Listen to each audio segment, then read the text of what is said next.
Ok, hermanos, vamos a seguir con Santiago. Vamos a abrir capítulo 1.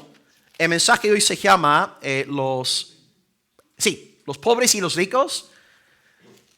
Santiago 1, del 9 al 11, y dice la palabra de Dios. Santiago 1, del 9 al 11. El hermano que es de humilde condición, el pobre, gloríese en su exaltación. Pero el hermano que es rico, gloríese en su humillación, porque él pasará como la flor de la hierba. Porque cuando sale el sol con calor abrasador, la hierba se seca, su flor se cae y perece su hermosa apariencia. Así también se marchitará el rico en todas sus empresas. Así que una vez más, versículo 9, el hermano que es de humilde condición, gloríese en su exaltación. Pero el hermano que es rico en su humillación, porque él pasará como la flor de la hierba. Porque cuando sale el sol con calor abrasador, la hierba se seca, su flor se cae y perece su hermosa apariencia. Así también se marchitará el rico en todas sus empresas. Estamos aquí hablando de las pruebas. Primera sección de Santiago, pruebas. Hemos hablado mucho de adversidad, sufrimiento, dolor. Y Santiago aquí tiene una dificultad en mente en el mensaje de hoy, a saber, la pobreza. No estamos aquí hablando de la pobreza espiritual, sino de la pobreza material. Muchos de los creyentes del primer siglo eran pobres. Y muchos de los hermanos hoy en el siglo XXI son pobres. Tú y yo vivimos en el occidente, vivimos en una burbuja, pero la gran mayoría de los cristianos son personas pobres. Y aquí pues hay una doble tentación. Tentación número 1.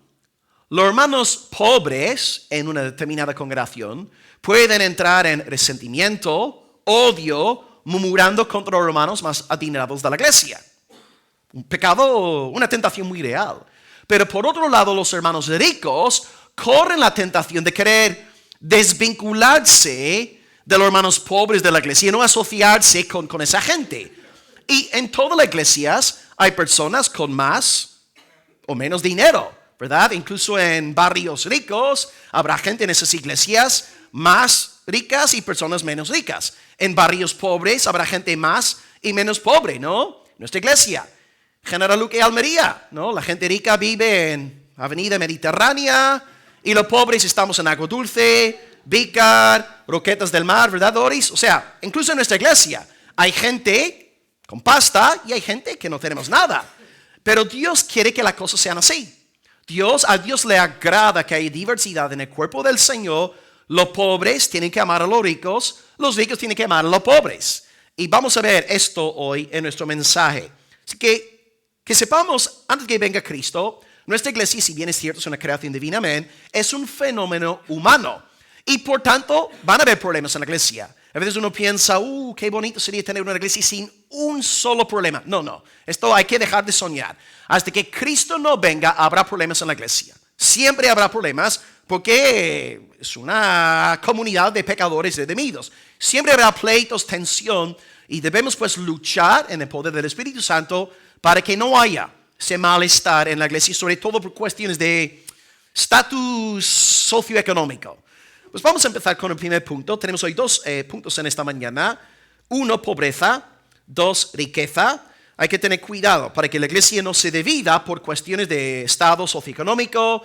También no solamente estas cuestiones, sino también los mayores tienen que amar a los jóvenes y viceversa. Los españoles tenéis que amar a los extranjeros y viceversa. O sea, tenemos que luchar para que nuestra iglesia esté unida pese a nuestras diferencias. Okay, así que número 1, pobreza. Número 2, riqueza. Vamos a empezar hoy leyendo versículo 9, hablando sobre los hermanos pobres que están ahí en Roquetas, Vícar y Agua Dulce. Dice, el hermano que es de humilde condición, le hace, ¿no? Pastor Will, Encarna, Doris. El hermano que es de humilde condición, gloríese en su exaltación. Vale, humilde condición. Santiago está hablando sobre una prueba difícil para muchas personas. La prueba de estar pasando por pobreza. La prueba de no tener mucho dinero en la cuenta bancaria. Eso es difícil. Es una lucha muy ardua, ¿no? La primera iglesia, primer siglo, pasó por la prueba de la pobreza. Os pongo un ejemplo. En Hechos 11:28 se desató una gran hambruna en los días del emperador Claudio. Y los cristianos en Judea se vieron tan afectados por esa hambruna que literalmente Pablo, cuando él estaba de viaje misionero, concretamente su tercer viaje, él se vio obligado a recaudar fondos para apoyar a los hermanos que estaban en Judea, hermanos judíos, no eran gentiles, estaban en Judea.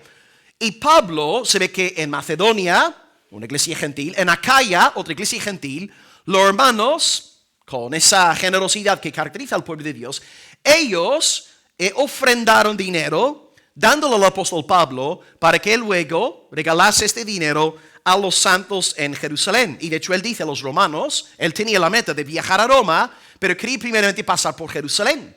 Y Pablo dice en Romanos 15:25, ahora voy a Jerusalén para ministrar a los santos, porque Macedonia y Acaya, dos iglesias gentiles, tuvieron a bien hacer una ofrenda para los pobres que hay entre los santos que están en Jerusalén. Les pareció bueno y son deudores a ellos, porque si los gentiles de Macedonia, Acaya, han sido hechos participantes de sus bienes espirituales, deben también ellos ministrarles de los materiales. Entonces, ya que él tiene la meta de viajar a Jerusalén para entregar ese dinero, él pide oración a la iglesia en Roma. Dice en Romanos 15:23, orad por mí para que la ofrenda de mi servicio a los santos en Jerusalén sea acepta. Ahora, uno se tiene que preguntar aquí, ¿por qué está Pablo pidiendo oración para que una ofrenda sea recibida? Ahí está, Giovanni, yo le digo, Giovanni, después del culto yo quiero darte una ofrenda de 500 euros, ¿verdad? Hermanos, orad por mí para que Giovanni acepte la ofrenda. Como que no tiene mucho sentido. ¿Vosotros pensáis que Giovanni va a poner pegas? De mejor inicialmente, pastor, no, que no lo quiero. Pero claro, le quiere, pero tiene que fingir, ¿no?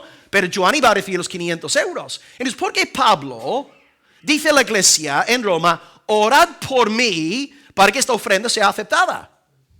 ¿Por qué? Porque, pregunta a la iglesia.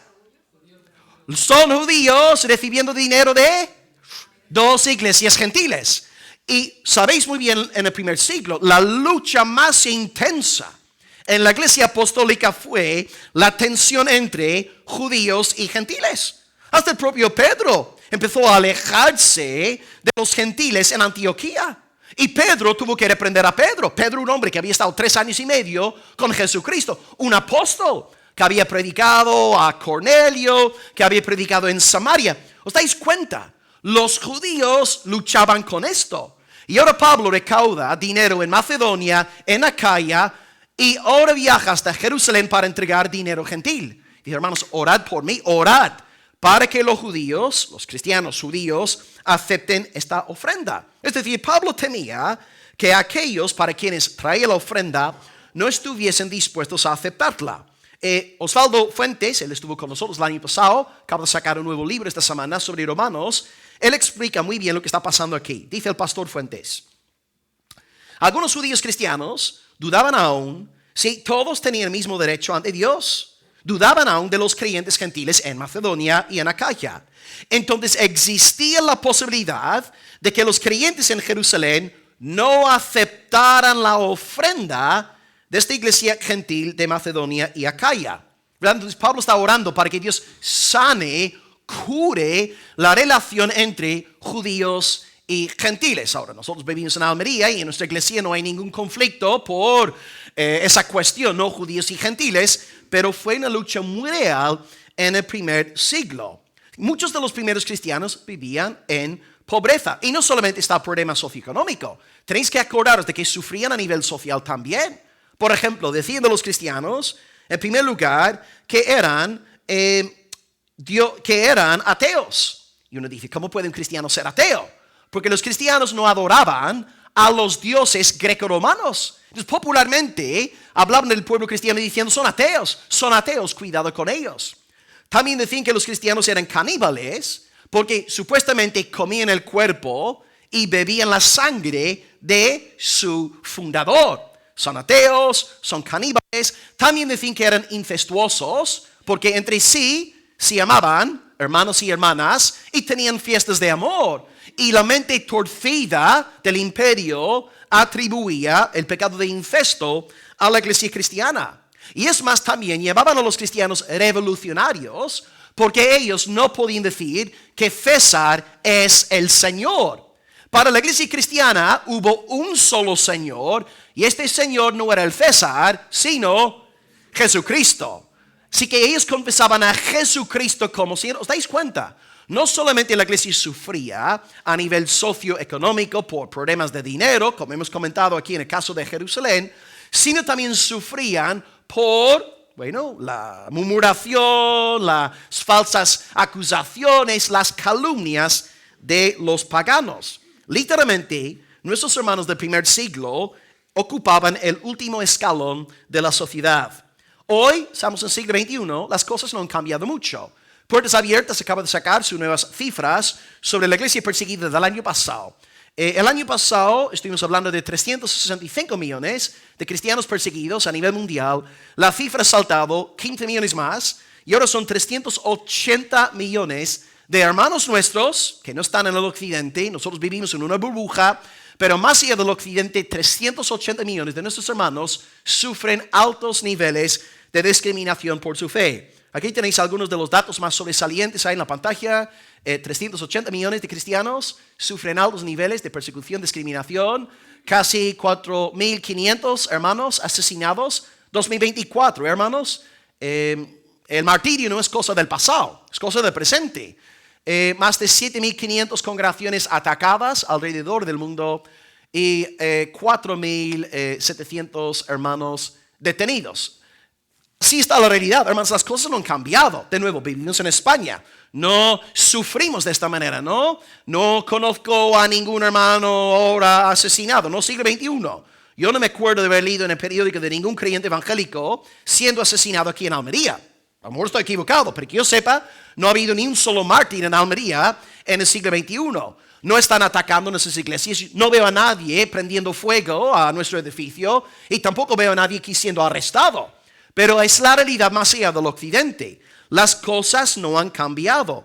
La iglesia sigue siendo una iglesia humilde, sufrida, perseguida y rechazada. Y nosotros que somos vivimos en más comodidad, que tenemos más riqueza, más libertades, no podemos olvidarnos de nuestros hermanos. Son nuestros hermanos. Estamos en la misma familia. Entonces Santiago dice que el hermano de humilde condición que se gloríe. Ahora, observad algo aquí. Dice, el hermano que es de humilde condición. El hermano. La teología de la prosperidad, que es muy extendida hoy, te dice que si tú no tienes dinero en el banco, si no eres una persona próspera, la maldición de Dios está sobre tu vida. O eres un incrédulo, o tienes falta de fe, o estás en ningún tipo de pecado, pero si no tienes dinero, si no tienes prosperidad, tú estás fuera del favor de Dios. No, Santiago dice, el hermano que es de humilde condición. Esta frase revela que es posible ser pobre y ser cristiano. No es pecado ser pobre. Dios a algunos da grandes riquezas, Dios a otros, a Él le agrada dar pobreza. Dios es soberano en la dispensación, en la administración de sus bienes. Por tanto, no es pecado ser pobre. El hermano que es de humilde condición. No podemos creer en el nefasto mensaje predicado por la teología de la prosperidad. Os pongo un ejemplo. Nuestro amado Salvador no nació en un hotel de 5 estrellas. Él no nació en el Poniente, no nació en el hospital de Torre Cárdenas. Nuestro amado Cristo, ¿dónde nació? En un pesebre que olía a orina y excremento animal. Ahí nació nuestro amado Salvador. Y cuando su padre putativo, José, y su madre, María, fueron a presentar al niño en el templo, ellos, según la palabra de Dios, ofrecieron 2 tórtolas. Ahora, uno se queda ahí pensando, ¿por qué 2 tórtolas? Porque en Levítico 12, la Escritura dice que cuando estás a punto de dedicar un hijo, tú tienes que ofrendar un cordero y una tórtola, no 2 tórtolas. Entonces, ¿por qué José y María ofrendaron 2 tórtolas? eran pobres, porque en Levítico 12 Dios es muy compasivo. Él decía a los israelitas, mirad, si entre vosotros hubiera gente pobre, sin recursos, cito el texto, Levítico 12:8, fijaos en la bondad de Dios, si no tiene lo suficiente para un cordero, tomará entonces 2 tórtolas o 2 palominos. Entonces leemos Levítico 12 pensando en José María y sacamos la conclusión de que eran pobres. Ellos también vivían en agua dulce, Vícar, ¿verdad? Ellos eran pobres, no tenían dinero. Por tanto, ¿cómo puede una persona subir al púlpito y decir a la iglesia de Jesucristo, si sois pobres estáis bajo la maldición de Dios? Si no tenéis dinero, la ira del Señor está sobre vosotros. Pues por favor, que me explique lo de Cristo. Que me explique lo de las 2 tórtolas, ¿verdad? Dios es soberano. Dios puede darte riqueza. A Dios le puede agradar que pases por escasez, pero Él siempre será suficiente independientemente de tu suerte. Él es fiel. Dios entonces ama a los ricos, pero también ama a los pobres. Ama a José, ama a María, ama a su Hijo, el Señor y Salvador Jesucristo. Y esto también está en el Antiguo Testamento. Vemos algo de esa ternura, compasión en Dios, en la ley, en los escritos y en los profetas. Voy a sacar un texto de cada parte del Antiguo Testamento, la triple división, ¿verdad? Ley, escritos, profetas. Y vemos que Dios tiene este corazón compasivo. Él ama a los pobres. Él se preocupa por ellos. Una cita de la ley, Deuteronomio 10, versículo 18. Nuestro Dios hace justicia al huérfano y a la viuda. Porque claro, un huérfano en el Antiguo Testamento, sin padres, sin tener a quien se preocupara por él, este niño estaba destinado a la muerte. Pobrecito. Y la viuda, una viuda que no tenía esposo, que no tenía hijos, ¿cómo podía esta mujer ganarse el pan? Esta mujer literalmente tenía una sentencia de muerte sobre su cabeza. Pero nuestro Dios no es cruel, no es despiadado. Él se preocupa por esa gente vulnerable. Él ama al extranjero dándole pan y vestido. Una segunda cita esta vez de los escritos. Salmo 68:5. El Dios de la ley dice en los escritos, yo soy el padre de huérfanos, yo soy el defensor de viudas. Y luego un texto profético, Amós 2:6-7. Así ha dicho el Señor, por 3 pecados de Israel no revocaré su castigo. 1, vendieron al justo y al pobre por un par de zapatos. Eso pasó en España. Eso pasa en muchos países. El tráfico de los seres humanos, el tráfico de los niños que vimos en la película. ¿Te acuerdas? Fuimos a ver una película el año pasado juntos. Sonido de la Libertad. Hermanos, es real. Esto no estamos aquí hablando de algo ficticio, es real. Que son 2 millones de niños traficados a nivel mundial. Es así. Dios detesta esto. Número 2, han pisoteado en el polvo de la tierra las cabezas de los desválidos. Y 3, tuercen el camino de los humildes, profanando mi santo nombre. El Dios de la ley, el Dios de los escritos, el Dios de los profetas es un Dios tierno, compasivo, bondadoso. Dios no es cruel. Dios no es malévolo.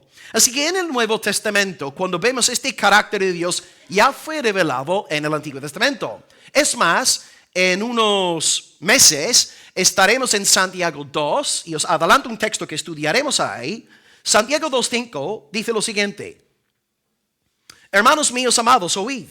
¿No ha elegido Dios a los pobres de este mundo para que sean ricos en fe y herederos del reino que ha prometido a los que le aman? Una vez más, cuando pensamos a nivel mundial en todos los cristianos que hay, la gran mayoría es gente pobre. De nuevo, en el occidente, distinta la cosa, pero a nivel global, el altísimo, ¿no? El porcentaje más elevado es gente pobre, sin recursos así. Y habría que añadir otro factor. Los cristianos no solamente podemos ser pobres, no solamente podemos ser rechazados a nivel social, las cosas que hemos nombrado antes, caníbales, ateos, revolucionarios, bla, bla, bla. También nosotros como cristianos podemos hasta pasar por aflicciones comunes a todos los hombres. Por ejemplo, en Carmen está ahí con tos. Carmen está con tos. Milagro está en casa, pobrecita, porque está enferma. Los cristianos también nos enfermamos. O sea, lo que quiero que veáis a través de esto es que la teología de la prosperidad, La teología de la confesión positiva es una mentira satánica. Los cristianos sufrimos. Los cristianos pasamos por gran tribulación en este mundo. No solamente por nuestra fe, sino también por cuestiones que tocan a todos los seres humanos. Os pongo un par de ejemplos. El 11 de enero 2020, COVID-19 reclamó a su primera víctima en Wuhan, en la China. Y en nuestra iglesia, ¿cuántos miembros no pillaron el COVID? Me acuerdo de aquel entonces, ¿verdad? Teníamos el culto por la mañana, foro limitado. ¿Qué teníamos? 23 hermanos por la mañana, volvía por la tarde, otros 23, todos con las mascarillas. Aquí en nuestra iglesia, hubo hermanos que pillaron el COVID, no solamente una vez, sino 2 o 3. Creo que había alguien aquí pilló el COVID 3 veces. Sí, María Ángeles, tres veces, ¿verdad? Porque es mi santificada. ¿Os dais cuenta que no solamente sufrimos por nuestra fe, sino que también como cristianos pasamos...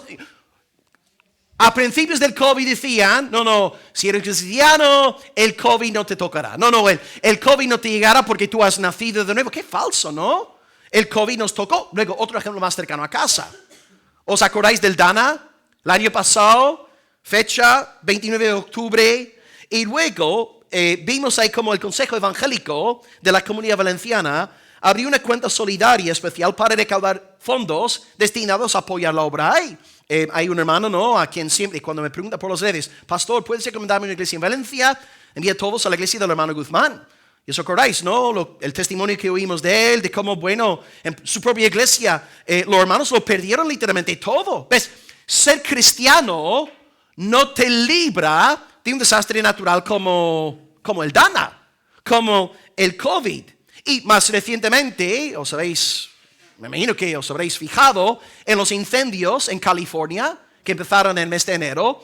Y hasta el día de hoy la iglesia de MacArthur, Grace Community Church, sigue recaudando fondos para apoyar a los miembros de su iglesia que lo han perdido todo. O sea, la idea no es, ya que soy cristiano, Dios me va a librar de tribulaciones. No.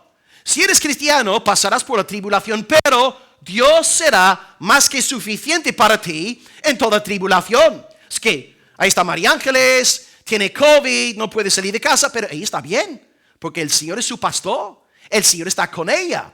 Ahí están los hermanos en Valencia que lo han perdido todo por causa de la Dana, pero están bien, porque el Señor es su porción, el Señor se ocupa de los suyos. Y luego los hermanos que lo han perdido todo, los incendios de California, están bien, diciendo el Señor ha dado, el Señor ha quitado, bendito sea el nombre del Señor.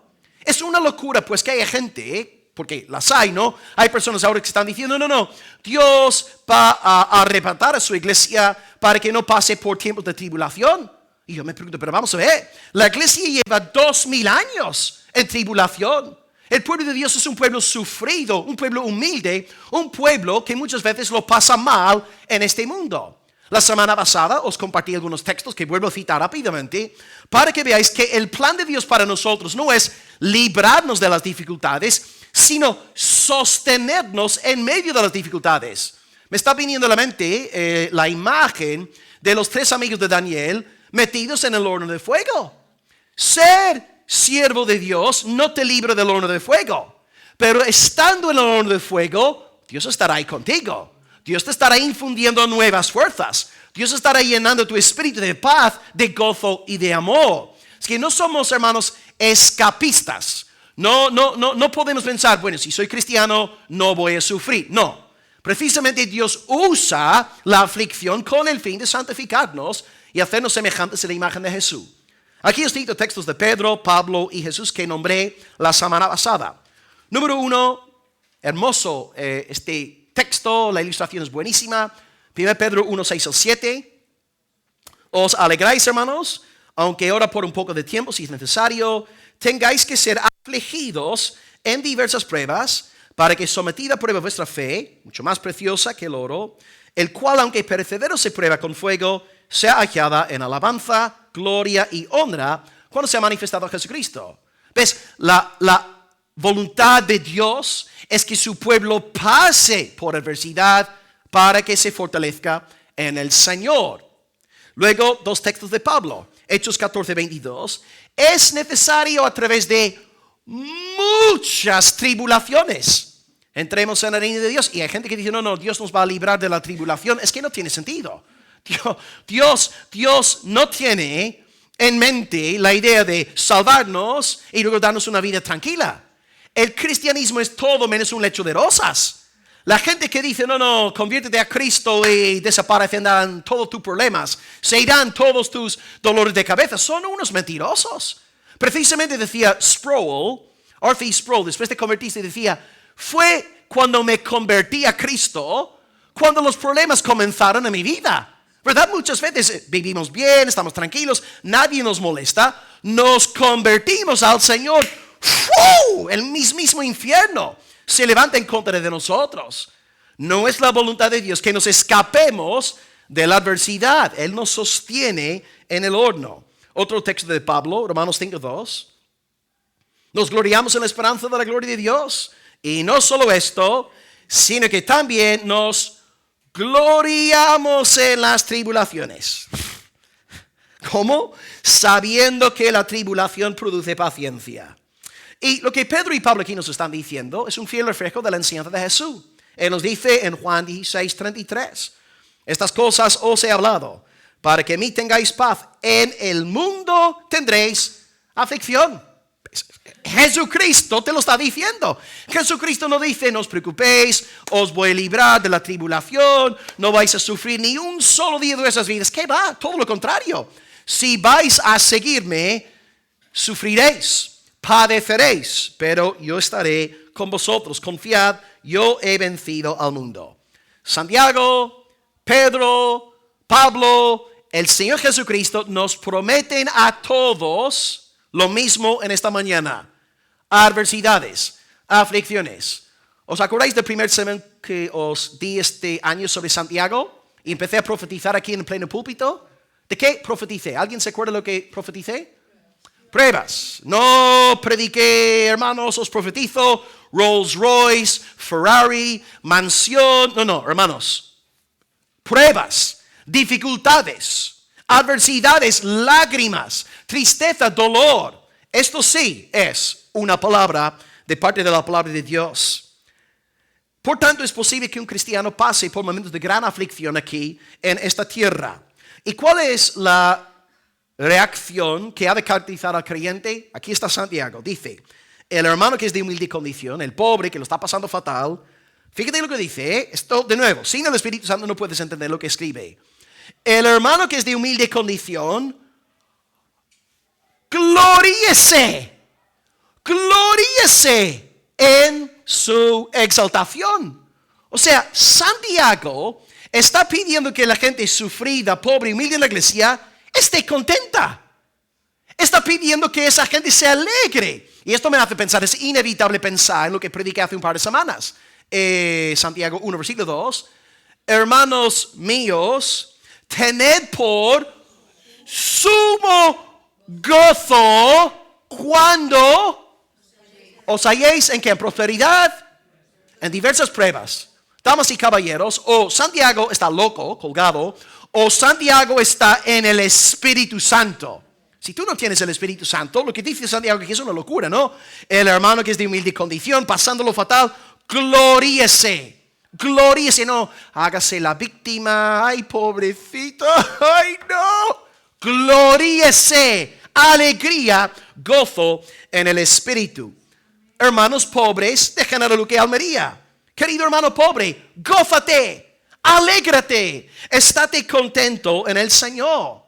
El consejo de Santiago no es ataca a los ricos, apodérate de sus bienes al estilo marxista. No, gloríate en tu exaltación. Como María, que era una mujer pobre, ella alababa a Dios. Decía ella en Lucas 1:52, el Señor quitó de los tronos a los poderosos, exaltó a los humildes. A los hambrientos colmó de bienes y a los ricos envió vacíos. ¿Ves? María no se fijaba en su pobreza, se fijaba en el Señor su Dios y estaba contenta en su situación de adversidad. Ahora, ¿qué quiere decir aquí exaltación? Hermano pobre, gloríate en tu exaltación. ¿Qué significa aquí exaltación? Estamos aquí pensando en una exaltación espiritual. Vuelvo a citar Santiago 2:5 que veremos en unas semanas, ¿no?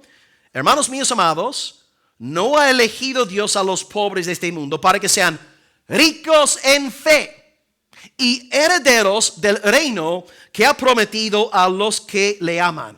Entonces, la exaltación que Santiago aquí tiene en mente no es exaltación material, exaltación económica. Él está diciendo que los pobres en la iglesia pueden gozarse en su exaltación espiritual.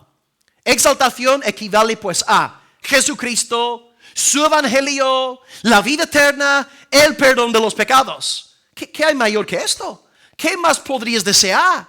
Si Dios te ha dado a Cristo, la vida eterna, el perdón del pecado, su bendición, ¿qué más? ¿Qué más podrías desear? Glóriate en tu exaltación. El mundo te ningunea porque no tienes nada, pero Dios te ha dado riquezas eternas en el Señor Jesús. Y tu ciudadanía, es con Filipenses 3:20, tu ciudadanía está en los cielos, de donde esperamos al Salvador, al Señor Jesucristo. Esto significa que los hermanos pobres en esta iglesia, si sois de la fe, si sois regenerados, vosotros sois más ricos que Elon Musk, Mark Zuckerberg, Bill Gates, Amancio Ortega, porque vosotros tenéis bienes eternos. Los ricos de esta tierra, en cuanto se vayan del mundo, pasarán a la condenación eterna, a no ser que hayan nacido de nuevo. Pero aquellos que somos menos adinerados, pero tenemos fe en Cristo, perdón de los pecados, vida eterna, el corazón circuncidado, nosotros entraremos en la gloria del Señor. Y según la palabra de Dios, todo es nuestro. Todo es nuestro. El hermano pobre puede gloriarse. Y si se gloria en el Señor, no estará con esa envidia que a veces caracterizan a las personas más pobres de la iglesia, ¿no? Maldiciendo a los hermanos más adinerados, porque bueno, yo no tengo tanto, no es justo que este hermano tenga tanto y yo no. No, ves, si tú vives a la luz de la gloria de Dios, tu exaltación, vas a estar feliz. Y vas a poder abrazar al hermano rico, darle un beso, sin ningún tipo de amargura, resentimiento, codicia en tu alma. Simon Kistemaker, el comentarista, dice: el creyente no debe fijarse en las posesiones materiales, sino en los tesoros espirituales. Por las venas del cristiano corre sangre real. Si tú has nacido de nuevo, tú estás aquí en esta mañana, tú puedes ser el súbdito más pobre del reino de España. Puedes ser el pecador más pobre de la ciudad de Almería. Pero si tú has puesto fe en Cristo y te has arrepentido de tu corazón, dice la palabra de Dios que tú eres un rey. Dios te ha hecho sacerdote y rey. Esto lo vamos a ver ahora en Apocalipsis capítulo 1, en los días jueves. Tú eres un rey delante de Dios. Así que no te fijes en lo material, en lo externo, en lo económico. Fíjate en lo que Dios ha prometido en su palabra. Tú eres rico sin medida. El tema es que lo que pasa es que sufrimos miopía. Y como no nos predicamos la palabra diariamente, como no apartamos tiempo para meditar en esas gloriosas verdades, luego nos entra la envidia. Y seguimos el pecado del hermano Asaf. Asaf, que escribió el Salmo 73, ¿os acordáis? Él empezó a sentir envidia. Dice en el Salmo 73, 2, Asaf, un hombre del Señor, dice: casi se deslizó mi lengua, casi se deslizaron mis pies, por poco resbalaron mis pasos, porque tuve envidia de los arrogantes, viendo la prosperidad de los impíos. Asaf era nacido de nuevo. Amén. Tenía fe en Cristo, tenía perdón de los pecados, tenía vida eterna, pero experimentó envidia. Es posible que un cristiano menos adinerado sufra envidia. ¿Y qué debe hacer este cristiano pobre, menos adinerado? Pues la conclusión del Salmo, versículo 27, mismo Salmo 73. He aquí, los que se alejan de ti perecerán. Tú, Señor, destruirás a todo aquel que de ti se aparta. Pero en cuanto a mí, el acercarme a Dios es el bien. He puesto en el Señor mi esperanza para contar todas sus obras. O podríamos traducirlo en esta mañana, ¿no? En cuanto a mí, el acercarme a Dios es mi prosperidad. El mundo ahí fuera se jacta de sus millones, sus mansiones, sus coches, etc. Tú y yo nos gloriamos en el Señor nuestro Dios. ¿Dónde está tu prosperidad, querido impío? Hay en BBVA, en ningún otro banco. ¿Dónde está mi prosperidad? Mi prosperidad está en el Señor Dios Todopoderoso. Él es mi bien. Él es mi riqueza, Él es mi prosperidad. Y si yo vivo a la luz de este oro que es el Señor, ¿cómo le voy a tener envidia a la gente rica en este mundo? Me dará pena. Sufriré por ellos pensando, pobrecitos, lo que les espera si no se convierten al Señor. Es que, amado, no te consideres a la luz de la gloria de ese siglo venidero. Este mundo es pasajero, pero aquellos que están en Cristo permanecerán por los siglos de los siglos. Que hoy, queridos hermanos humildes, gozaos en el Padre, gozaos en el Hijo, gozaos en el Espíritu Santo, gozaos en las promesas de Dios. Todo es vuestro. Sé que ahora mismo no lo ves, pero se está acercando el día en el cual todo será nuestro. Tanto los ricos como los pobres tenemos una cita pendiente con la Señora Muerte y solamente el pueblo de Cristo recibirá gloria eterna. El primer punto del mensaje, hermanos pobres, no sufráis, no pequéis de envidia. No. Gozaos en el Señor y así no tendréis esta codicia. Ahí está la solución, gozándote en la verdadera riqueza. Y ahora número 2.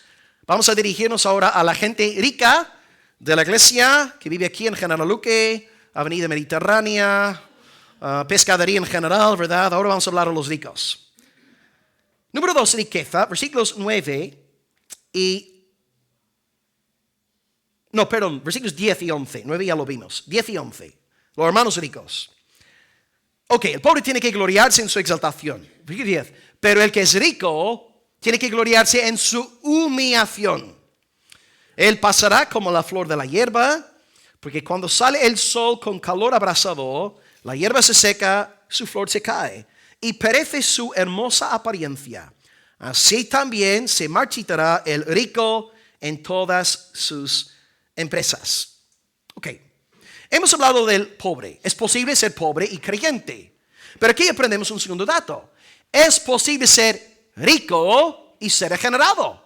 No es pecado tener dinero.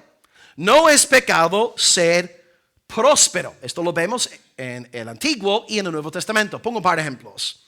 Cuando regresamos al Antiguo Testamento, la palabra de Dios nos dice acerca de nuestro padre, el padre de la fe, Abraham. Génesis 13, versículo 2. Abraham no era rico, era riquísimo, ¿no? Al estilo colombiano. Era riquísimo en ganado, en plata y en oro. Abraham era regenerado, tenía fe, tenía perdón de los pecados, confiaba en el Mesías venidero, era rico. ¿Veis? Es posible ser rico y ser nacido de nuevo. No es pecado tener dinero. Otro hermano, Job. Dice la palabra de Dios, Job 1:3. Job tenía 7,000 ovejas. 7,000 más que yo, ¿no? 7,000 ovejas. Madre mía, ¿no? 3,000 camellos. Hasta el día de hoy en el oriente, una señal de riqueza es tener camellos. No sé, ¿algún hermano aquí en la iglesia tendría más de 3,000 camellos? ¿Algún hermano aquí? No, ni siquiera tengo 3,000 tomates, ¿no? 3,000 camellos, 7,000 ovejas, 500 yuntas de bueyes, 500 asnas y muchísimos criados. Ahora, Job era un hombre de Dios, era salvo. ¿Veis? Abraham rico, hombre de Dios. Job rico, hombre de Dios. No es correcto, pues, como dicen algunos, a partir de una perspectiva de resentimiento. No, si tienes riquezas estás bajo la maldición de Dios, porque está la teología de la prosperidad que maldice a los pobres, pero luego está el otro extremo de la gente resentida en la iglesia. No, si tienes dinero eres un gran pecador. Falso. Tú puedes ser pobre y ser nacido de nuevo. Tú puedes ser rico y ser nacido de nuevo. Dios es soberano en, de nuevo, regalar bienes. Job, la palabra de Dios nos dice, para que veáis que era un hombre de fe, Job 1:21, la palabra de Dios nos dice, yo salí desnudo del vientre de mi madre y desnudo volveré allá. El Señor dio, el Señor quitó, sea el nombre de Dios bendito. Job era nacido de nuevo. Dime tú cómo puedes hablar así sin el Espíritu Santo. Job era un hombre de Dios. Job también nos dice, esta frase es impresionante. Aunque Dios me matare, en Él esperaré. Hermano, tú tienes que ser regenerado para decir esto. Esto es impresionante, ¿no? Y luego este texto cristológico magnífico de Job también. Yo sé que mi Redentor vive. Al fin se levantará sobre el polvo y después de desechar esta mi piel, en mi carne he de ver a Dios, al cual veré por mí mismo. Estaba profesando fe en la resurrección general de los muertos. Tú y yo no vamos a ser espíritus por los siglos de los siglos. Si morimos, hoy mismo morimos, pues sí, iremos al cielo en alma, pero en la segunda venida recibiremos cuerpos glorificados. Habitaremos en este nuevo mundo para servir, alabar a nuestro Dios. Abraham, rico, hombre de fe. Job, rico, hombre de fe. En el Nuevo Testamento encontramos la misma realidad. Os pongo un par de ejemplos. Lucas 8:3 nombra a mujeres adineradas que daban dinero a Jesús para apoyar su labor ministerial. Lucas 8:3, Juana, mujer de Chuza, intendente de Herodes. O sea, este hombre había tenido mucha pasta. Y Susana, otras mujeres servían al Señor de sus bienes. Y si estuvisteis el martes en el estudio teológico, hablamos del octavo mandamiento: no hurtarás, no robarás. Y en un momento dado de la exposición, os cité este texto que voy a poner ahora en la pantalla. Fijaos en lo que Pablo dice a los ricos y fijaos en lo que no dice. 1 Timoteo 6:17. A los ricos de este siglo, no del siglo venidero, está pensando en gente rica con dinero, manda a Timoteo que no sean altivos ni pongan su esperanza en las riquezas, las cuales son inciertas, sino que pongan su esperanza en el Dios vivo, que nos da todas las cosas en abundancia para que las disfrutemos. Que los hermanos ricos de la iglesia de Éfeso hagan bien, que sean ricos en buenas obras, dadivosas y generosos. Os pregunté algo el martes. ¿Qué no dice Pablo a los ricos en este texto? ¿Qué no dice?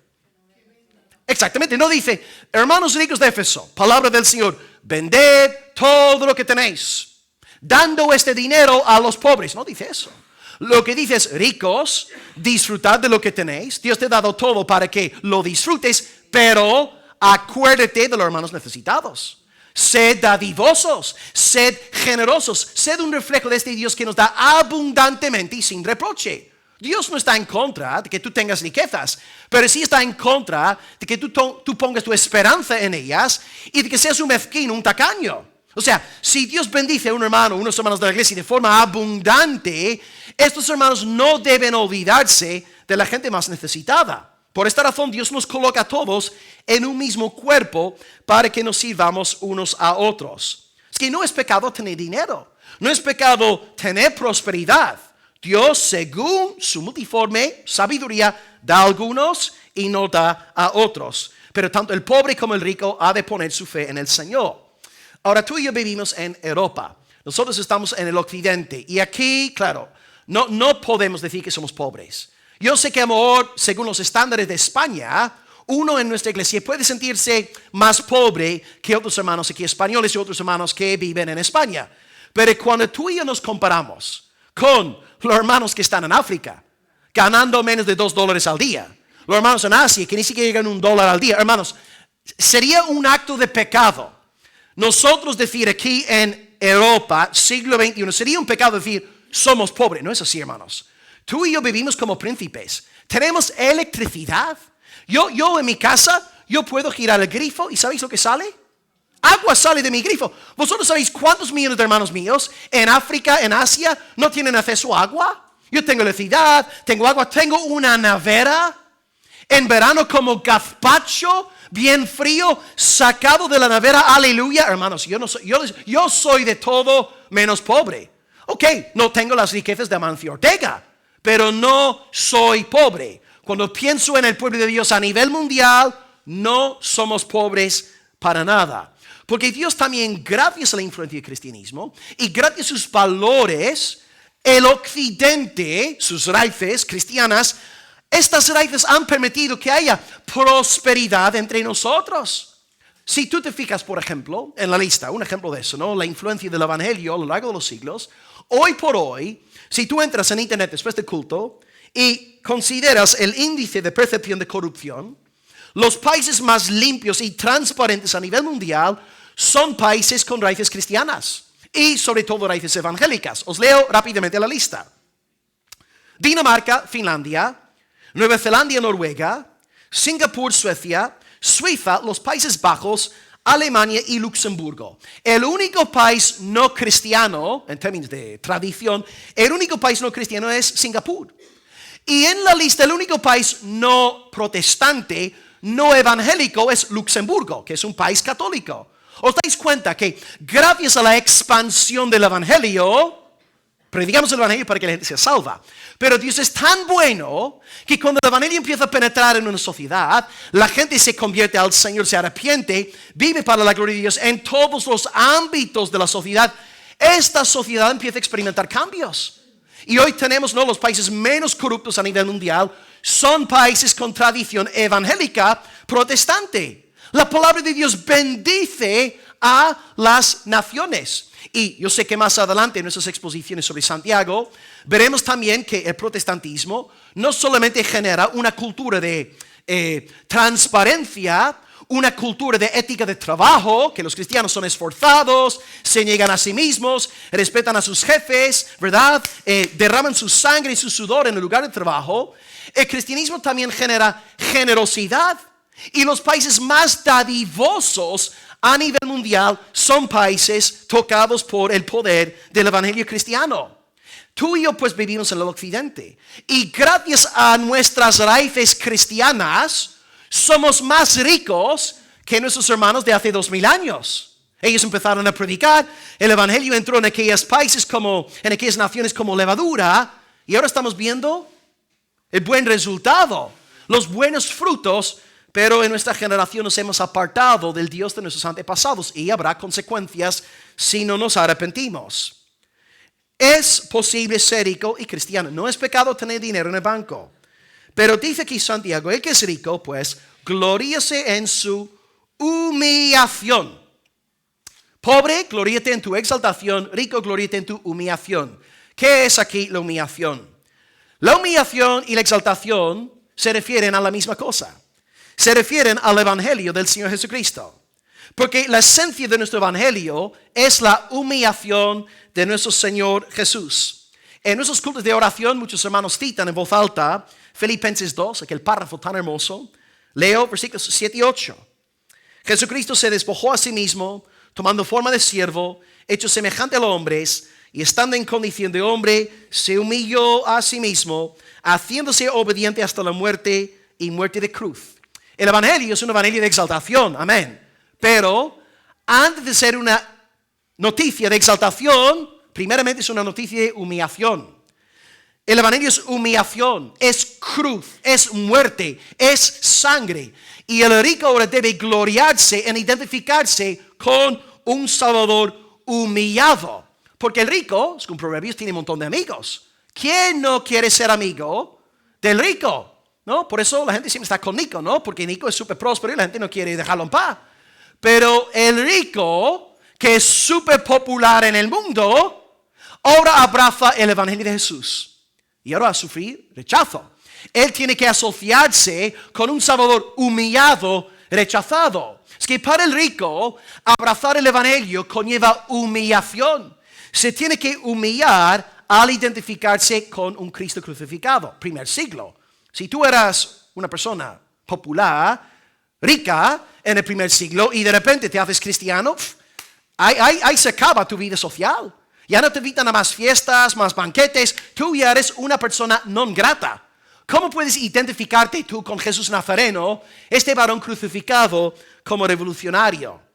2 Corintios 8:9 dice: ya conocéis la gracia de Jesucristo, que por amor a vosotros hizo pobre, siendo el rico, para que vosotros con su pobreza fueseis enriquecidos.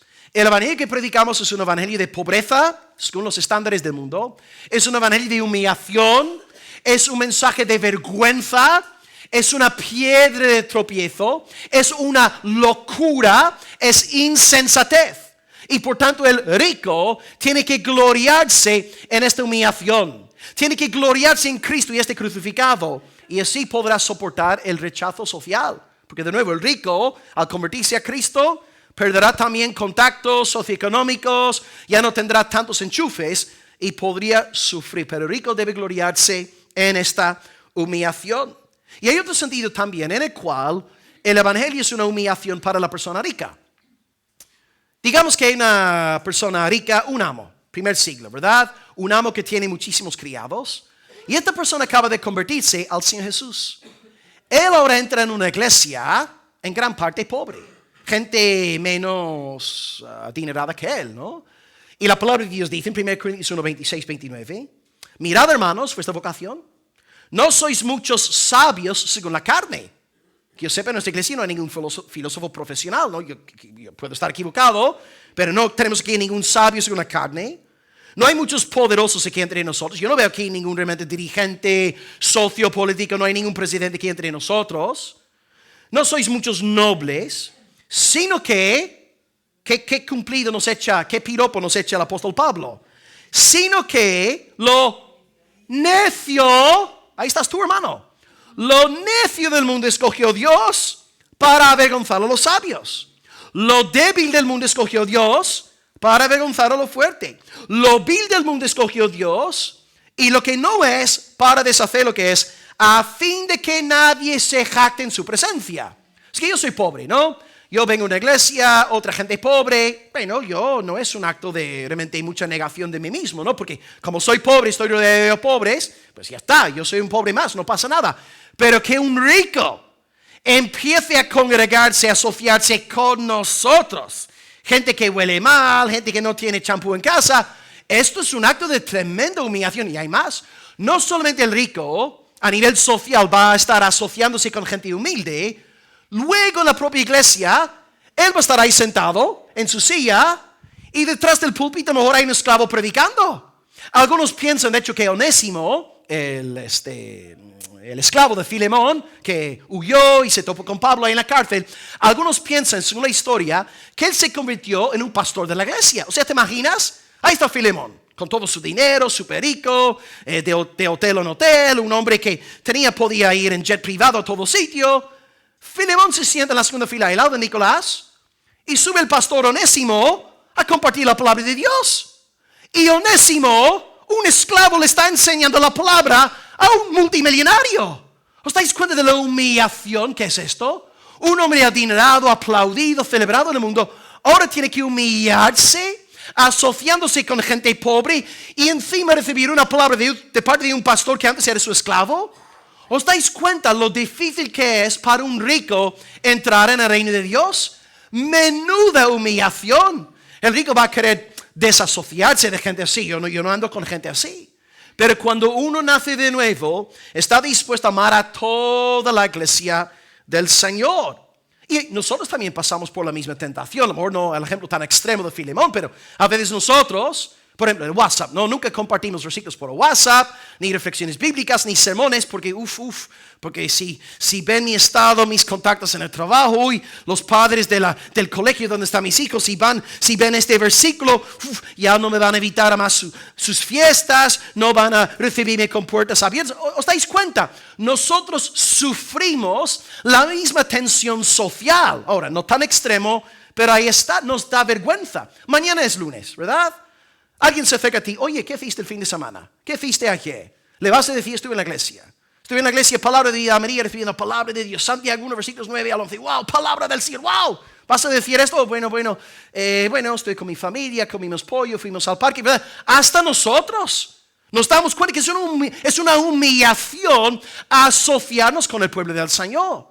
Pensad en Amancio Ortega, ¿no? El hombre más rico de España. Digamos que el domingo que viene entra Don Amancio a nuestra iglesia. Pato Will, yo quisiera ser miembro de General Luque Almería. ¿Os imagináis cómo serían los titulares en el país, el mundo? Ortega se une a secta evangélica en Andalucía. ¿Verdad? Amancio Ortega lo van a convertir en el hazme reír de España. ¿Verdad? Los ricos no quieren asociarse con semejante vergüenza. Es que un rico entre en una iglesia, asociándose con pobres, siendo enseñado por gente pobre, es un acto de tremenda humillación. Y dice Santiago que el rico no debe dar pena, sino que debe gloriarse en esto. Porque el rico que ve a la iglesia como un regalo del cielo está viviendo la luz de la eternidad sin su corazón puesto en las riquezas de este siglo presente. Entonces, amados, nosotros aquí habrá de todo en la iglesia. Gente más rica, gente menos rica. Y está bien que sea así. Dios es soberano. Dios crea la iglesia. No es creación del pastor, no es creación tuya. Es creación del Señor. Y Él sabe a quién colocar en la iglesia de Dios. Dice el comentarista A.B. Rood: el rico debe contentarse al lado de su hermano humilde. ¿No? En el primer siglo también los pobres que no podían ducharse ni siquiera. Imagínate, ¿no? Ahí está Nicolás bien duchado, tiene un brillo en su cara, huele a perfume y de repente se sienta, ¿no?, un hombre pobre que lleva un mes sin ducharse, que huele al mismo infierno. Va a ser incómodo para el hermano Nicolás, ¿verdad? Pero si está el amor del Señor en su corazón, si está congregándose pensando en la gloria de Cristo, el cual se humilló, Nicolás no va a tener ningún problema con sentarse al lado del hermano así. Pero si él se deja mover por los intereses del mundo, que se gloria en las apariencias, Nicolás se levanta, se va y no vuelve a la iglesia. ¿Os dais cuenta? El rico debe contentarse al lado de su hermano humilde, adorando los dos al mismo Dios y olvidándose los dos de su anterior estado social. El evangelio es el gran igualador de los hombres. ¿Quién en nuestra iglesia es más importante? ¿El hermano que tiene 50,000 euros en su cuenta bancaria o el hermano que ni siquiera tiene 500 euros? ¿Quién es más importante para Dios? ¿Verdad? Según el mundo, ¿verdad?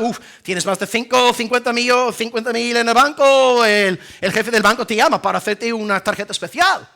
Pero delante de Dios, el evangelio es el gran igualador de los hombres.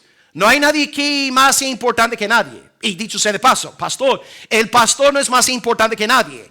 Todos somos hijos de Dios. Dios nos ama a todos con la misma medida. No hay ninguno más importante. Aquí, hermanos, no podemos permitir que prevalezcan estas ideas filosóficas del mundo. Hay el estatus social, bla, bla, bla. No, hermanos. Aquí los ricos aman a los pobres. Aquí los pobres aman a los ricos y nos consideramos unos a otros hermanos en la fe. Ahora, a lo mejor en nuestra iglesia no vamos a sufrir mucho en este sentido. Es posible que sí haya pecados relacionados con el estado social, pero hay otras cosas que sí podrían darse en nuestra iglesia. Un ejemplo, ¿no? La edad. Aquí estoy yo. Tengo 40 años, bueno, estoy a punto de cumplir 40 años en mayo, subiré al 4º piso. Tengo 3 hijos. Aquí estoy en la iglesia, ¿verdad? Me pongo ahí delante de Nicolás y sube un varón de, 25 años, soltero, a predicar la palabra de Dios. Y ahí estoy yo pensando, este mocoso no sabe nada. No tiene ni un hijo, ni siquiera está casado y se atreve a enseñarme a mí la palabra de Dios. ¿Os dais cuenta? El mismo orgullo, puede ser que no esté juzgando al hermano por cuestiones de capacidad socioeconómica, pero es el mismo pecado. Yo juzgarlo a él por ser un 25añero, sin estar casado, etc. O el tema tal vez, yo soy extranjero, y gloria a Dios, esto no pasa en nuestra iglesia porque tenéis un pastor extranjero. Pero aquí en España puede haber la mentalidad de que no, aquí no nos enseña ningún extranjero. Nosotros somos españoles. Queremos un pastor almeriense. No vamos a congregarnos en ninguna iglesia con un extranjero estilo gringo, ¿no? Gloria a Dios, aquí en Almería. Sé que esto no se aplica a vosotros porque tenéis contratado un pastor extranjero. Pero estas cosas pueden suceder, ¿verdad? Hoy viene de Reino Unido, viene de Argentina, de Ecuador, y me va a enseñar a mí que aquí toda la vida en Santa Almería, ¿quién se cree? Este mismo orgullo también puede manifestarse en nuestros corazones. A lo mejor no criticamos a la gente por el dinero, pero sí podemos criticar a la gente por cuestiones de edad, por cuestiones de nacionalidad, etcétera. ¿Verdad? Dios nos guarde de esto. Somos familia. Así que Gisela es mi hermana en la fe. Yo amo a Gisela. ¿Somos del mismo país? No. Pero vosotros que estuvisteis aquí el otro día en el culto de oración, le canté a mi hermana, ¿verdad? Bulldog sulina pot. Bulldog sulina pot. Es mi hermana. Yo amo a mi hermana. Sí, es de otra generación. Sí, es de otro país. Pero ella es carne de mi carne. Hueso de mi hueso. Y delante de mí nadie habla mal de Gisela. Tú hablas mal de Gisela delante de mí, cachetada. Recibirás una cachetada. Ahí está mi hermana. Y de la misma forma que nadie habla mal de mis padres ni de mis hermanas delante de mí, no me van a hablar mal de ella porque ella es mi hermana. Sí, generaciones diferentes. Sí, países diferentes. Sí, ella adinerada, yo pobre. Pero somos hermanos en la fe. Yo amo a mi hermana Gisela. Y tú pues vas mirando a los hermanos en esta iglesia. Son tus hermanos. Carne de tu carne, hueso de tu hueso. Nos amamos en el Señor. Así que ricos, amad a los pobres. Pobres, amad a los ricos. Españoles, amad a los extranjeros. Extranjeros, amad a los españoles. Jóvenes, amad a los mayores. Mayores, amad a los jóvenes. Y Santiago acaba el pasaje diciéndonos en el versículo 10, el rico pasará como la flor de la hierba. Okay, todos sabemos que el pobre pasará porque no tiene recursos, pero el rico también pasará. Y según Proverbios, la palabra dice, no aprovecharán las riquezas en el día de la ira. Digamos que Mark Zuckerberg sale de este mundo sin estar en paz con Dios mediante Jesucristo. Él tiene yo no sé cuántos miles de millones en el banco, pero todo este dinero no le va a ayudar nada en el día de juicio. No le va a salvar, no le va a decir al Señor Padre, te doy 3,000 millones de euros para que me dejes entrar en el reino de Dios. No funciona así. Las riquezas no aprovechan en el día de la ira. También la palabra de Dios dice en Proverbios 11:28, el que confía en sus riquezas caerá. Antes cité, 1 Timoteo 6, los ricos en Éfeso. Aquí tenéis otra sección del mismo párrafo. Pablo da una advertencia escalofriante a los adinerados. Los que quieren enriquecerse caen en tentación y lazo, y en muchas codicias necias y dañinas que hunden a los hombres en destrucción y perdición. Porque raíz de todos los males es el amor al dinero. No dice raíz de todos los males es el dinero. Raíz de todos los males es el amor al dinero. Abraham no amó su dinero. Job no amó su dinero. Juana no amó su dinero. Raíz de todos los males es el amor al dinero, el cual codiciando algunos se extraviaron de la fe y fueron traspasados de muchos dolores. Para tú no caer en este pecado, tienes que gozarte en la provisión de Dios. Lo que dice en el versículo 8, 1 Timoteo 6:8, teniendo sustento y abrigo, estemos contentos. Todo lo demás es un bono. ¿Os acordáis de una canción que saqué hace un par de años? La canté aquí en la iglesia. Con abrigo y sustento, estemos contentos. Con abrigo y sustento, estemos contentos. Si tienes abrigo, si tienes sustento, si el Señor es tu proveedor, estás bien. Y si al Señor le agrada darte un salario de 2,500 euros al mes, alabado sea el nombre del Señor. Pero tu corazón no está puesto en este salario. Tu corazón se regocija en la provisión de Dios. Y si vives de esta manera, ya no caes en el amor al dinero. Ahora, no es malo enriquecerte. El problema, según Pablo, es el deseo de enriquecerte. Job no estaba ahí soñando con planes para enriquecerse. Él servía al Señor y Dios le dio dinero. Aleluya, gloria a Dios. Pero el corazón de Job, el corazón de Abraham no estaban puestos en el dinero. Y así también. Empezamos a partir de ahí. Dios provee. Dios es fiel. Tú busca primeramente el reino de Dios. Tú tendrás de qué comer. Tú tendrás de qué comer, de beber. Tú tendrás de qué vestirte. Tú busca el reino de Dios. Él se ocupará de tus necesidades. Ahora, ¿va Dios prosperarte? Pues no te da esta promesa.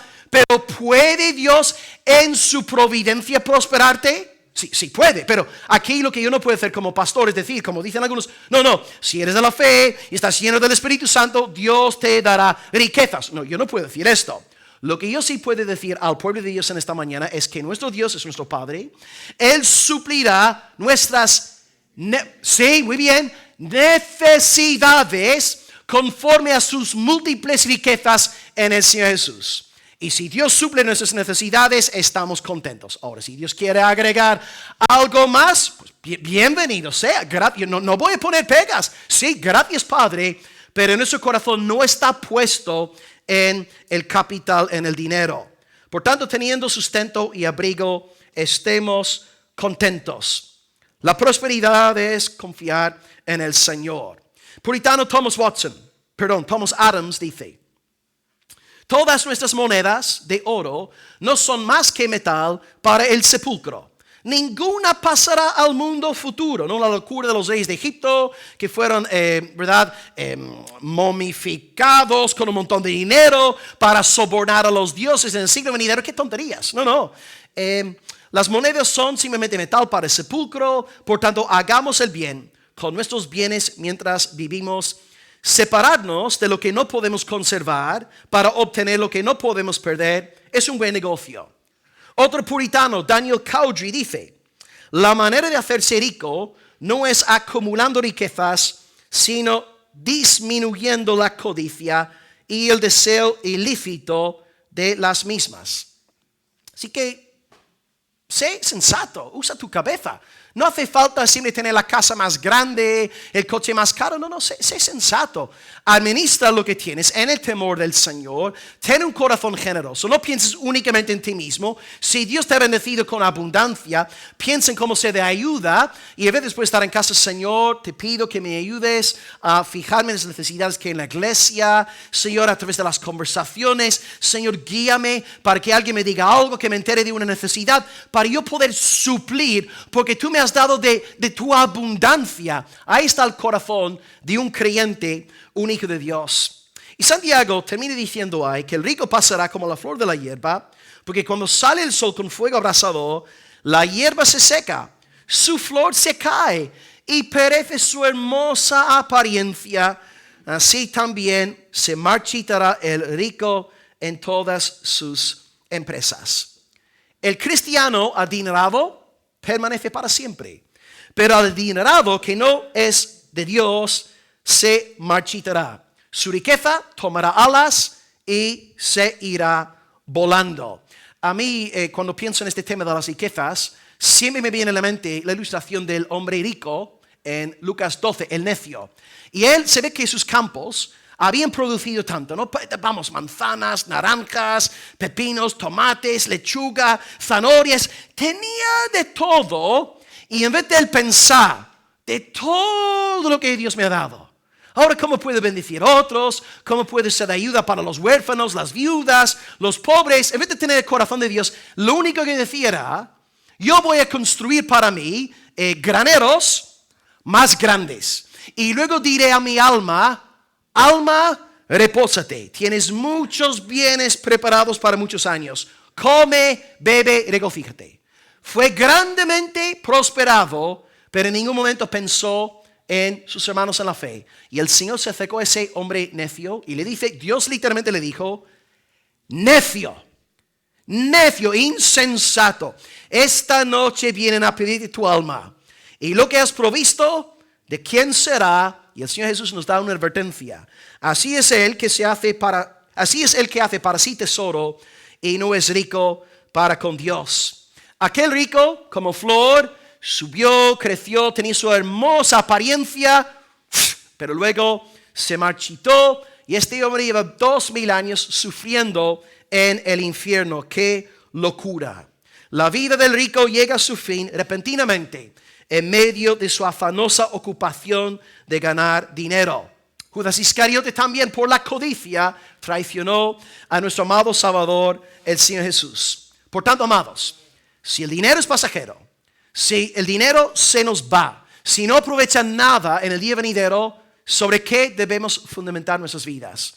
En ganar una promoción en el trabajo, en invertir toda nuestra energía en una empresa para que nos paguen más, en ganar más dinero. No, hermanos. El fundamento de nuestra vida es el Señor Dios Todopoderoso, el Señor Jesucristo, su santo evangelio. Andamos en fidelidad a Dios, buscando primeramente su reino, y Él se encargará de suplir nuestras necesidades conforme a sus riquezas. Las riquezas pasarán. Y aquí Santiago está citando un texto de Isaías 46 que dice, Isaías 40 versículo 6, toda carne es hierba, toda su gloria como flor del campo. La hierba se seca, la flor se marchita, porque el viento del Señor sopla en ella. Ciertamente hierba es este pueblo, sécase la hierba, marchítase la flor, mas la palabra de nuestro Dios permanece para siempre. Entonces, amados, en vez de acabar hoy el mensaje diciendo, edificad vuestras vidas a partir de un trabajo próspero, muchos ingresos, mucho dinero, no. El mensaje es edificad vuestras vidas sobre la palabra de Dios. Porque si la palabra de Dios es vuestro fundamento, sí, ciertamente, soplarán vientos, caerán lluvias, se levantarán ríos contra tu casa, pero no se caerá. Se mantendrá en pie porque está fundamentada sobre la roca de la palabra de Dios.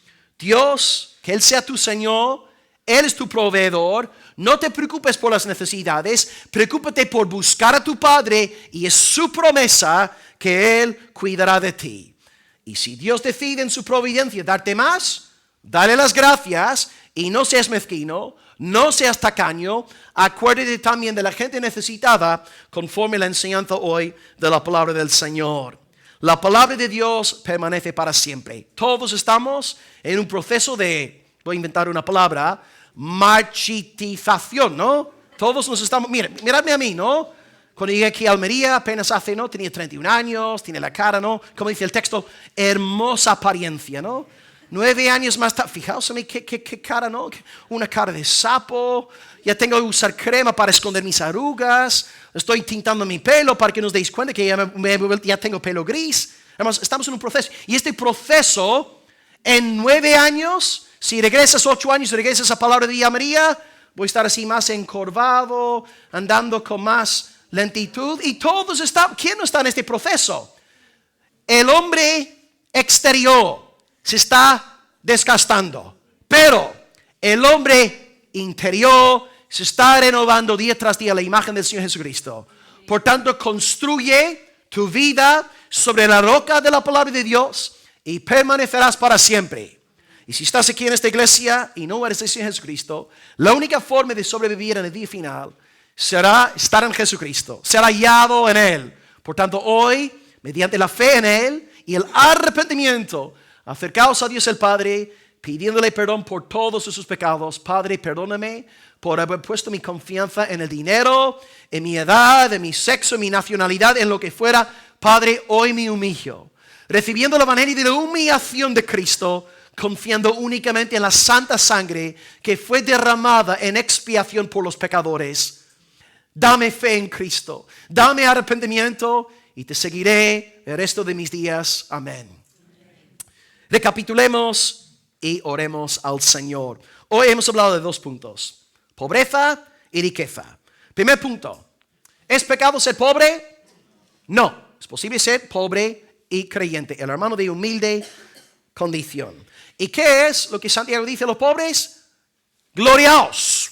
Gloriaos en vuestra exaltación. ¿Qué es esta exaltación? El evangelio, Cristo, la vida eterna, el perdón de los pecados, la bendición celestial.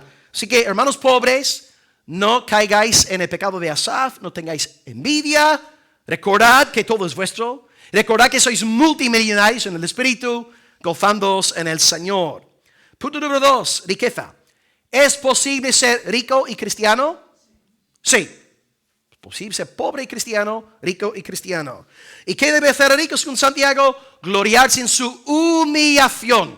¿Qué es esta humillación? El evangelio de Cristo. Vida eterna, perdón de los pecados, bendición de Dios que no es de valor para este mundo que se burla de Dios. Y en este sentido, en nuestra iglesia, los pobres y los ricos pueden formar una sola familia, formar un solo cuerpo, amándonos unos a otros, recordando que el evangelio es el gran igualador de los hombres. Que no haya nadie aquí deseando sobresalir por cuestiones de, edad, nacionalidad, estado socioeconómico. No, aquí todos somos uno, con dones diferentes, sí, llamamientos diferentes, amén. Pero todos somos uno, buscando un solo propósito: glorificar a nuestro Rey, Señor Jesucristo, y guardar su santa palabra. Si vivimos así como cuerpo de Cristo, por supuesto habrá problemas en la iglesia, pero no habrá tantos pleitos. Es que todos estemos hoy enfocados en Cristo, el cual, siendo rico, se hizo pobre para que fuésemos todos enriquecidos eternamente en Él. Oremos a nuestro Dios, dándole gracias por el Evangelio y que Dios haga bien a su iglesia. Amén. Amado Padre Celestial, te damos gracias por la claridad de la palabra y nos damos cuenta de que hace 2000 años la iglesia sufría los mismos conflictos que vemos hoy. En la iglesia 20 siglos más tarde vemos como gente no adinerada critica, murmura, habla mal de los adinerados. Y también vemos el pecado contrario, que los ricos no quieren asociarse con los pobres, se alejan de la iglesia porque es una humillación para ellos vincularse con una iglesia pobre, sufrida, humilde. Amado Dios, queremos reconocer tu santa soberanía, porque tú creas la iglesia conforme a tu voluntad. Tú, Señor, has dado a diferentes hermanos en nuestra iglesia dones distintos. A unos hermanos has dado docenas de dones. A otros hermanos has dado un par de dones. Pero no es para que nosotros nos gloriemos en nosotros mismos, sino que para que todos sirvamos un solo propósito, la glorificación de tu santo nombre. Y a la luz de lo oído hoy, líbranos de gloriarnos en nosotros mismos. Porque aquel que tiene muchos dones, o aquel que tiene mucho dinero, o aquel que es fuerte según los parámetros del mundo, es una gran tentación. Es posible que llegue a criticar a la iglesia por no tener su estado socioeconómico, por no tener sus dones, por no estar a su nivel. Señor, como hemos leído hoy, que este evangelio sea el gran igualador entre nosotros. Que no haya nadie entre nosotros creyéndose más que nadie.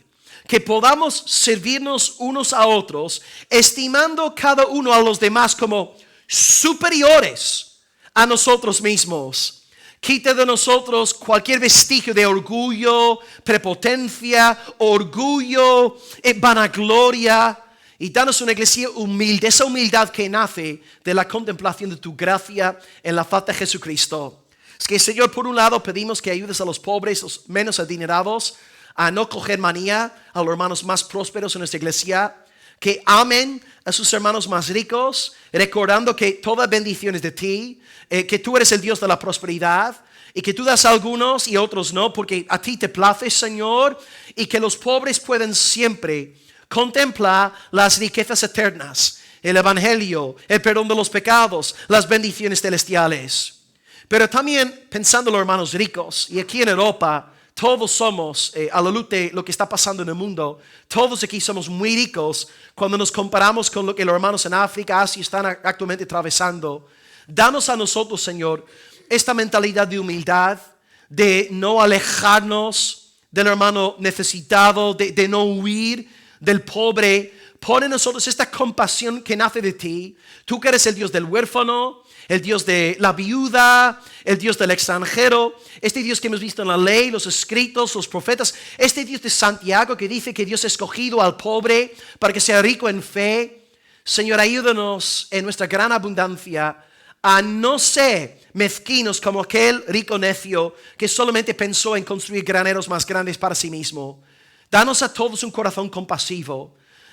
Haz que seamos dadivosos. Y como aprendimos la semana pasada, queremos ser un reflejo de ti, amado Dios, tú que das abundantemente y sin reproche.